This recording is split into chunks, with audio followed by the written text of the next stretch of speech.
KP classes dedicated to excellence. Hello students, welcome to KP classes. This is me Samriddhi Nolakha and welcome back to our crash course. This is day 3 of our crash course for your board examination.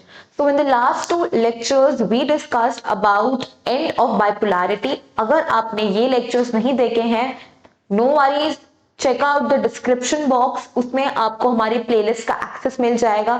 You can check out and watch our previous lectures. Apart from that, description में you can follow us and join our Telegram group and WhatsApp channel so that CUET and boards के regarding कोई भी notification या फिर कोई update आती है तो आप उससे वाकिफ रहें. And for daily quizzes and informative videos, please do join our Telegram and WhatsApp group.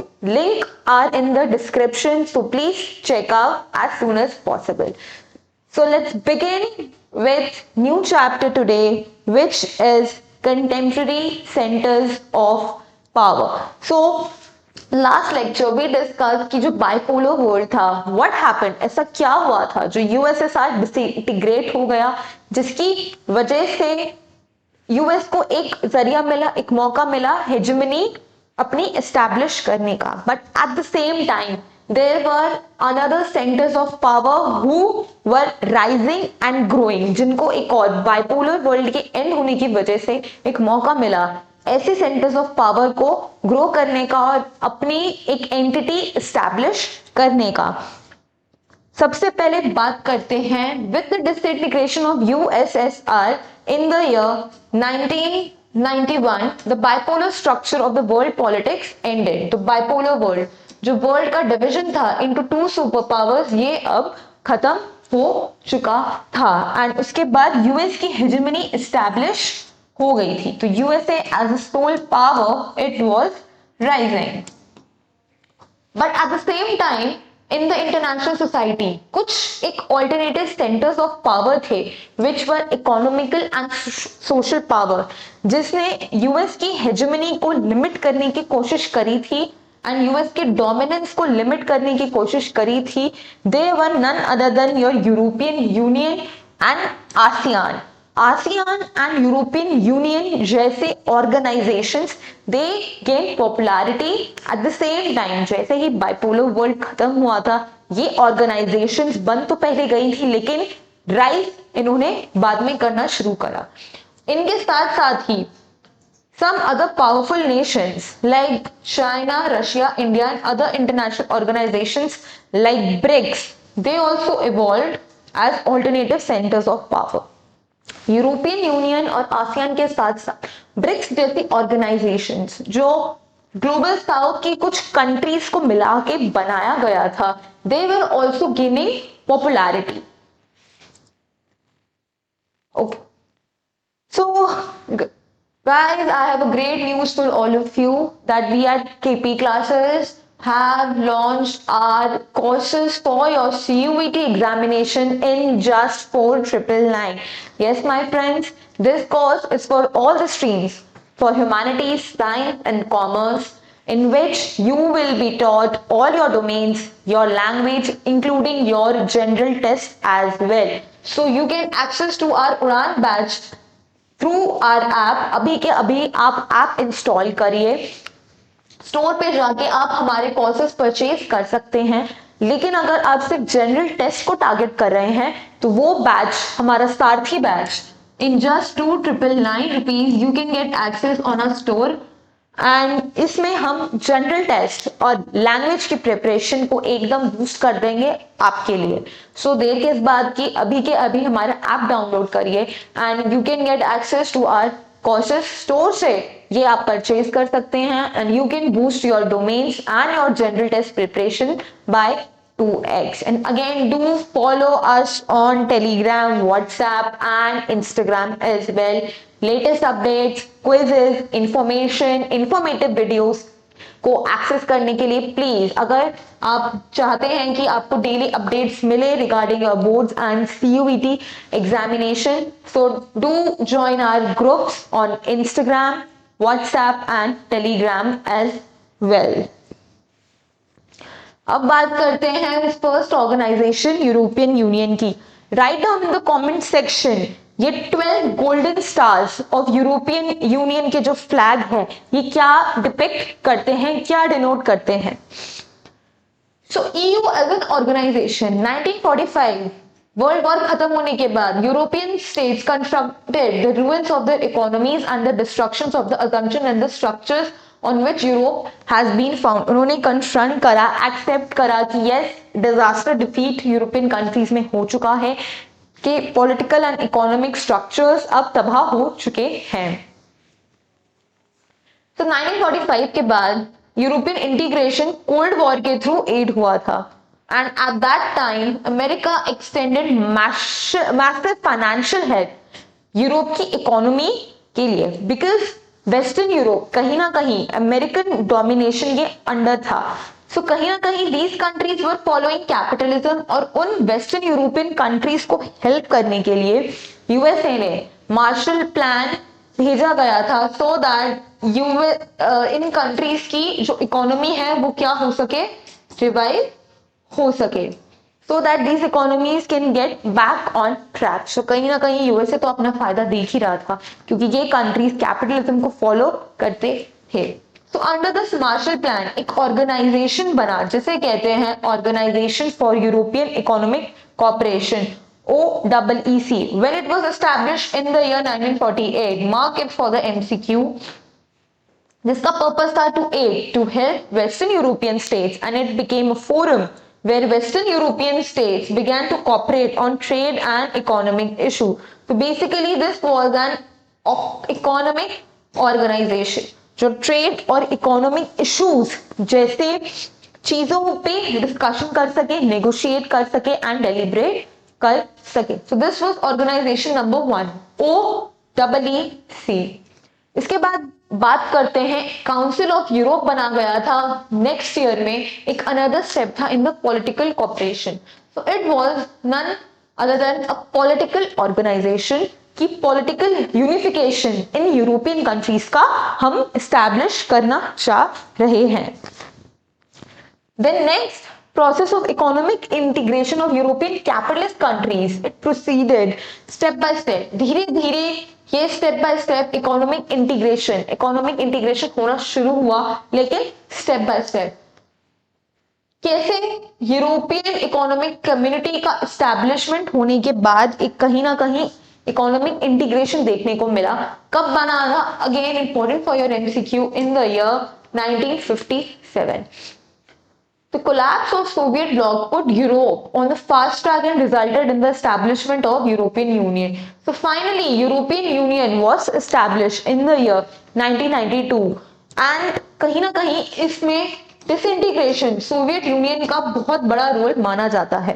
जो डिसइंटीग्रेशन 1991 में हुआ, यूरोपियन यूनियन का एस्टैब्लिशमेंट बहुत इजी हो गया क्योंकि USSR में काफी कंट्रीज, यूरोप की कंट्रीज उसका USSR का पार्ट थी जो अब टूट चुकी थी, डिसबैंड हो चुकी थी एंड उनको एक मौका दिखा कि हम यूरोप की कंट्रीज आपस में मिलकर एक यूनियन बनाते हैं so that we can cooperate on political and economic issues of our reason.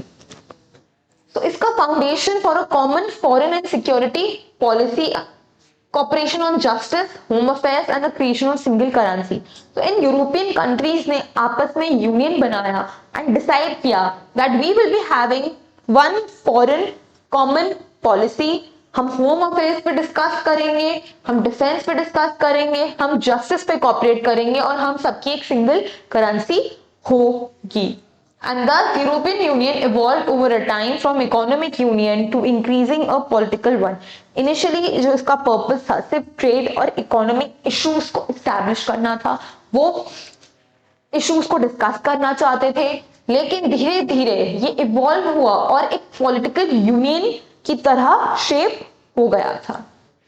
And as a supranational organization, EU is able to intervene in economic, political and social areas of international society in a very strong manner, and it acted as a limit to American hegemony at that time। So it established as a supranational organization और वो इतना ज्यादा बड़ा हो चुका था कि कहीं ना कहीं it was able to limit the dominance of United States of America. So guys, this is our app KP Exam Prep. If you are Android user और iOS user, ये ऐप दोनों ही फोन्स में अवेलेबल है. KP exam prep app अगर आप Android user हैं इस नाम से आप एक्सेस कर सकते हैं, where you can get free material of these lectures, free mock test, free previous year questions, free sample papers as well. तो आपको क्या करना है, you have to download this app, अपना नंबर अपना नेम आप लॉग इन करिए and menu पे क्लिक करेंगे, फ्री मटेरियल पे क्लिक करेंगे तो इस वीडियो लेक्चर्स, इसके डॉक्यूमेंट्स एंड टेस्ट आप आसानी से बिल्कुल फ्री एक्सेस कर सकते हैं. और अगर आप स्टोर पे जाएंगे then you can purchase our CUET crash course in just 4999 which is very cost effective and economical for you guys.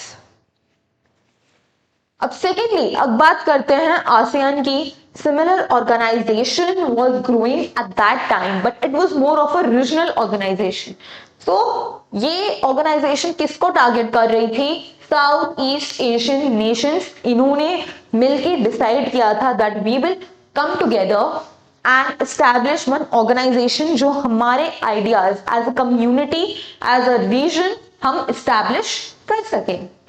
So Association of Southeast Asian Nation ASEAN, it was founded in 1967. 8 August 1967 को ASEAN was found and this day is celebrated as ASEAN Day every year. And 5 countries थी जो founding members थी, which were Indonesia, Malaysia, Philippines, Singapore and Thailand. So question has been asked that which among the following has been in one of the founding members of ASEAN, और कौन सा founding member नहीं था. So Indonesia, Malaysia, Philippines, Singapore and Thailand, these are the founding members of ASEAN. इन्होंने मिलके क्या sign किया था, Bangkok declaration. So this ASEAN was signed in Bangkok in Thailand. Write down in the comment section कि ASEAN का headquarter कौन सी country और कौन सी सिटी में लोकेटेड है. Write down in the comment section guys. So by the time कुछ सालों बाद Brunei, Vietnam, Laos, Myanmar and Cambodia ने ज्वाइन करा एंड 10 मेंबर्स फाइनली आसियान के बन गए. So currently it has 10 members and 2 observer states. Right down on the comment section की ASEAN की कौन कौन सी कंट्रीज 2 ऑब्जर्वर स्टेट एक्ट करती हैं. आसियान की बात करें, आसियान का primary objective, what were the primary objective of ASEAN? To accelerate economic growth throughout the region and social progress और कल्चरल डेवलपमेंट करना है. So basically they came together for social progress and cultural development of this reason. ये इसका primary objective था. Straight away it's a 2 marker question. लेकिन अगर हम बात करें सेकेंडरी ऑब्जेक्टिव्स की कि आफ्टर दैट आसियान जो इस्टेब्लिश हुआ, what were their secondary objectives? तो वो था regional peace and stability based on the rule of law and the principles of United Nation charter, which is peace and stability. That we all these countries will decide to maintain peace and stabilities in this region. और हम ये peace and stability किसके basis पे करेंगे? जो principles, जो rule of law mention है किसके? यूनाइटेड नेशन चार्टर के जो प्रिंसिपल्स हैं उस पे बेस्ड हम ये पीस और स्टेबिलिटी एस्टैब्लिश करेंगे. ASEAN countries have celebrated what has become the ASEAN way. It has been asked in 2 marker is a previous question that what do you mean by ASEAN way? So ASEAN way क्या है? It is a form of interaction, एक informal interaction, non-confrontationist and cooperative, जिसे कहते हैं INC. ये it's a mnemonic to remember ASEAN way. What is the ASEAN way? It is informal, non-confrontationist and cooperative approach. तो ये एक ASEAN way. Over the years, ASEAN community comprising the three pillars. Again, it's a two marker and it can ask as a MCQ that which of the following are one of the three pillars of ASEAN. First pillar क्या है? The ASEAN security community. इन्होंने एक security community build करी है. Economically community and the social cultural community has been established. So guys, you have to remember what are the three pillars of ASEAN. It acted as a security community, economic community, as well as a socio cultural community as well. तो ASEAN security community की बात करें, एक conviction पे based है that the outstanding territorial dispute should not escalate into the armed confrontation. Thus the further member states promise to uphold peace and neutrality. ये जो terrorist organization है, इनके वजह से armed confrontation, weapons का use ना हो, वही बात आ गई जो इसका secondary objective है, to maintain peace and stability in the region. So they are working towards maintaining peace and stability in the entire region. Cooperation करना है, नॉन इंटरफेरेंस करना है and respect for national differences and sovereign rights. कि as a organisation we will be one, लेकिन हम एक दूसरे के इंटरनल मैटर्स में इंटरफेयर बिल्कुल भी नहीं करेंगे. तो इसी को ध्यान में रखते हुए आसियान रीजनल फोरम एस्टैब्लिश हुआ in the year 1994. This is a PYQ that has been asked in CUET examination 2023 and is the organization that carries out the coordination of security and foreign policy. So ASEAN Regional Forum इसी stability को ध्यान में रखते हुए इन्होंने establish किया in the year 1994 to maintain peace and stability in the entire region. And ASEAN was still remains principally an economic association. So the objectives of ASEAN economic community are to create a common market. अभी बात कर रहे थे हम social community की, अगर हम economic community की बात करें, so they want countries to act as a common market. कि अगर ये लोग किसी भी country से deal कर रहे हैं, trade कर रहे हैं, so they act as a common market for each other. And the production base will be within the ASEAN states and they will aid social and economic development in the region. It will improve the existing ASEAN disputes. कि अगर ASEAN countries, the 10 member nation, if they have their disputes, so we will work towards the dispute resolution. हम उन disputes को solve करेंगे, उस conflicts को solve करेंगे, लेकिन हम armed forces नहीं use करेंगे. We will be using negotiations and discussions policy. तो settlement mechanism is established. उसके लिए हम settlement करेंगे rather than using armed forces. And इन्होंने एक free trade agreement FTA establish करा है investments, labor and services. That if they want to trade with each other, तो एक free trade agreement है. US and China have already moved fast to negotiate FTAs with ASEAN. वो already कर चुके हैं. Especially economic relevance as a trading and investment partner to the growing ASEAN economies like India and China. And ये एक attractive proposition है. Free trade agreement के बहुत सारे फायदे हैं. Tariffs और taxes कहीं ना कहीं reduce हो जाता है. So it acts as a benefit economic community का. Let me know in the comment section कि इंडिया ने ASEAN countries के साथ कौन से ईयर में फ्री ट्रेड एग्रीमेंट साइन किया था. Please let me know in the comment section. So this was all about this lecture. इस लेक्चर में हमने डिस्कस करा कि आफ्टर द बाइपोलर वर्ल्ड उसका डिसइंटीग्रेशन हुआ. So other organisation like EU and ASEAN how they were growing and उन्होंने अपना अपना रेलेवेंस कैसे इस्टेब्लिश करा. रेलेवेंस इस्टेब्लिश करने के बाद कैसे वो आज भी कितने रेलेवेंट हैं एंड अपना डोमिनेंस कैसे इस्टेब्लिश कर रहे हैं एंड उस टाइम पे यूएस के डोमिनेंस को कैसे लिमिट किया.